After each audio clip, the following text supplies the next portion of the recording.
ماہ رمضان المبارک کے چھٹے دن کا ثواب۔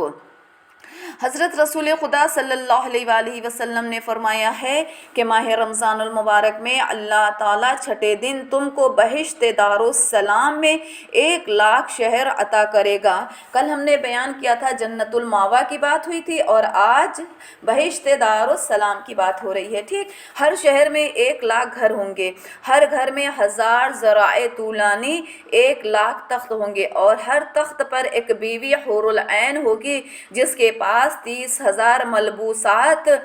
در اور یاقوت سے بنے ہوں گے، اور وہ ملبوسات کو 100 کنیزیں اٹھائے ہوئے ہوں گی۔ اب آپ سوچئے کہ آج کے دن کے روزے کا ثواب کتنا زیادہ ہے کہ نبی مکرم صلی اللہ علیہ وآلہ وسلم نے فرمایا ہے کہ بہشت دارالسلام میں 1,00,000 شہر ہوگا، اور ہر شہر میں 1,00,000 گھر ہوں گے، ہر گھر میں 1000 ذرائع 1,00,000 تخت ہوں گے، ہر تخت پر ایک بیوی حور العین ہوگی جس کے پاس 30,000 ملبوسات در اور یاقوت کے بنے ہوں گے، یعنی وہ قیمتی جواہرات در اور یاقوت اگر آپ نے دیکھا ہوگا تو یقیناً بڑے حسین پتھر ہوتے ہیں یہ، اور وہ ملبوسات کو 100 کنیزیں اٹھائے ہوئے ہوں گی۔ تو آپ لوگ، میں جیسے روز درس میں بولتی چلی آ رہی ہوں کہ اپنے روزے کی حفاظت کریں، ہر اس رفتار و گفتار سے اپنے آپ کو بچا کے رکھیں کہ جس سے ہمارا روزہ باطل ہو جاتا ہے، جس سے ہم روزے کے حالت میں رہتے ہوئے بھی روزہ نہیں رہ جاتا ہے،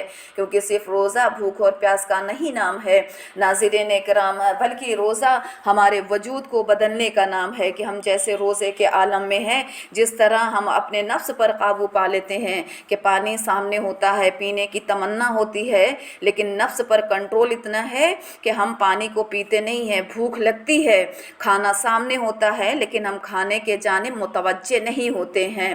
اسی طرح سے آنکھوں پر بھی اختیارات رکھیے، کوئی ایسی چیز نہیں دیکھیے جس سے ہمارا روزہ آنکھوں کا باطل ہو جائے، کان سے کوئی ایسی باتیں نہ سنیں کہ جو باتیں ہم غفلت میں سنتے چلے آ رہے تھے، آج اس غفلت سے بیداری کا وقت ہے، بلکہ زبان سے بھی کوئی بات ایسی نہ نکالیں کہ جس سے زبان ہماری نجس ہو جائے یا گنہگار ہو جائے۔ ہمیں اپنے اعضاء جوارح کی حفاظت کرنی ہے تاکہ ہمارا روزہ ایسا ہو سکے کہ جو پروردگار عالم ماہ رمضان المبارک کے ہر دن کا ثواب بتاتا جا رہا ہے کہ آج کا روزہ اگر اللہ کی بارگاہ میں انشاءاللہ قبول ہو گیا، یہ تمام نعمتیں آپ کے لیے ہیں، ہمارے لیے ہیں۔ خداوند عالم سے دعا ہے کہ پروردگار عالم تمام سامعین، تمام ناظرین، تمام طالبات گرامی،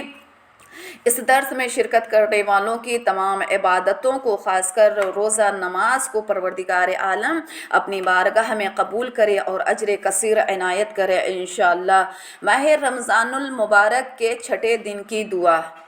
اللہم صلی علی محمد وآل محمد وعجل فرجہم، اللہم لا تخذلنی فیہ لتعرض المعصیت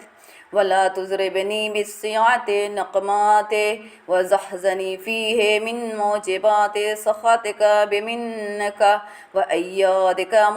یا منتہى رغبت الراغبین وصلی اللہ علی محمد وآل محمد۔ اے اللہ، مجھے اس مہینے میں اپنی نافرمانی کے قریب جانے کی وجہ سے نظر انداز کر کہ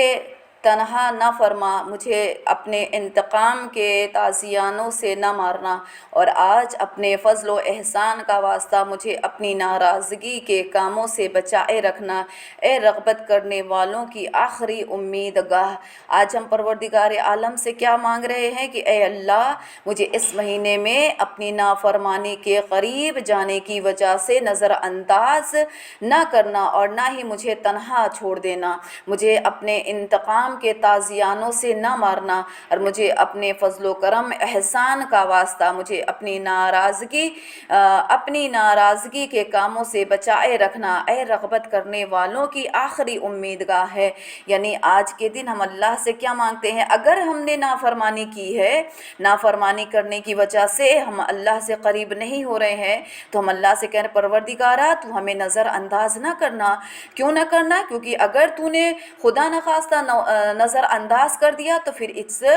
ہم تنہا رہ جائیں گے، اور مجھے اپنے انتقام کے تازیانوں سے نہ مارنا بلکہ اپنی رحمانیت کے صدقے میں ہم پر رحم کرنا، ہمارے گناہوں کو معاف کرنا، جو نافرمانی ہم نے کی ہے، جو ظلم ہم نے کیا ہے اپنے نفس کے ساتھ، اپنے کردار کے ساتھ، اپنی رفتار کے ساتھ، ان تمام گناہ کو پروردگار عالم کیا ہے معاف فرمائے۔ اپنے فضل و احسان کا واسطہ مجھے اپنی ناراضگی کے کاموں سے بچائے رکھنا، یعنی اگر ہمیں معلوم ہے کہ جھوٹ بولنا، ظلم کرنا، بچوں کو مارنا، چھوٹوں کو ستانا یا غریبوں کو پر ظلم کرنا، یہ سب کیا ہے خداوند عالم کے ناراضگی کا سبب ہے، تو ہمیں اس کام سے اجتناب اختیار کرنی چاہیے، نہ چھوٹوں پر ظلم کرے، نہ غریبوں کو ستائے، نہ پڑوسیوں کو ستائے، نہ غریبوں پر ظلم کرے، نہ اپنے رشتہ داروں پر ظلم کرے، اپنے آپ کو ان تمام کاموں سے بچا کے رکھے، چونکہ اللہ رغبت کرنے والوں کی آخری امید گاہ ہے۔